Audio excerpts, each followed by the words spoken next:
அழகே அழகு சரியல்ல. அடுத்து வர எபிசோட்ல நம்ம மதி இருந்துட்டு சுரேஷோட ஸ்டேஷனுக்கு போயிட்டு சுரேஷ் மேலே கம்ப்ளைண்ட் குடுக்கிறதா சொல்றாங்க. அதுக்கு அடுத்து தான் வந்து பார்த்தீங்கன்னா, அங்க நின்னு கேட்டுட்டு இருக்கிற கான்ஸ்டபிள் எல்லாம் வெளிய போக சொல்றாங்க. சுரேஷ் வந்து அவங்களும் போய் வெளிய நிக்கிறாங்க. "என்னடி விளையாடிட்டு இருக்கியா? மரியாதையா எந்திரிச்சு வெளியில போயிடு. இது ஸ்டேஷன்னு பார்க்குறேன். இது நான் வேலை செய்ற இடம்டி. இங்க வந்து என் மானத்தை வாங்காத. வெளியில போ" அப்படின்ற மாதிரி சொல்றாங்க. "நான் கம்ப்ளைண்ட் தானே குடுக்க வந்திருக்கேன். அதுக்கு எதுக்கு நான் வெளிய போணும்?" அப்படின்னு சொல்லிட்டு நம்ம மதி வந்து சொல்லிக்கிட்டு இருக்காங்க. அந்த நேரம் பார்த்து இன்ஸ்பெக்டர் வராங்க. என்னாச்சு ஏதாச்சுன்னு சொல்லிட்டு விசாரிக்கிறாங்க.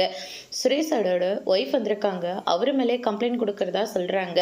அது மட்டும் இல்ல, சுரேஷ் சார் அவங்கள வெளியே துரத்தி கதவை சாத்திட்டு, அது மட்டும் இல்லாம அவங்க அம்மா வீட்டில் இருக்கிற போது ஃபோன் பண்ணி மிரட்டி இருக்காராம். அதனால கம்ப்ளைண்ட் கொடுக்கறதுக்காக வந்திருக்காங்க அப்படின்ற மாதிரி சொல்லிடுறாங்க. அதனால சுரேஷை கூப்பிட்டு வந்து விசாரிக்கிறாங்க. உன்னை நான் விசாரிச்சே ஆகணும். முதல்ல உங்க பேரண்ட் எல்லாம் இங்க வர சொல்லு அப்படின்ற மாதிரி சொல்லிடுறாங்க. சுரேஷும் வேற வழி இல்லாம தங்கராஜுக்கு நடக்கிற எல்லா விஷயத்தையும் வந்து சொல்லிடுறாங்க. இதை கேட்டோன்னே தங்கராஜ் வந்து பயங்கரமா ஷாக் ஆகுறாங்க.